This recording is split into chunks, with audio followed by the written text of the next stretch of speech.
HTTP nima qanaqa ishlatiladi? HTTP aslida chain esa Hypertext Transfer Protocol.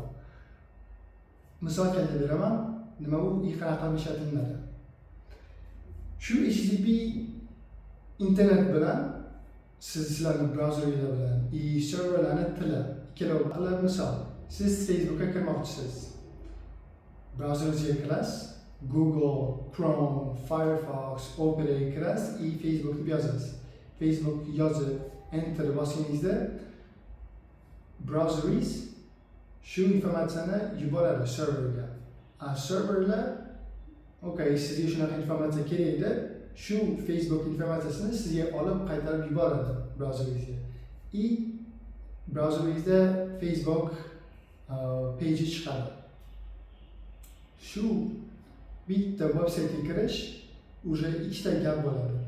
Birinchisi get request, u informatsiyani so'rab olish serverdan menga Facebook informatsiyasini yubordi. Keyin post request, u informatsiya berish. Server sizga post request qilib informatsiyani beradi. HTTP u hammaga kerak bo'ladigan informatsiya.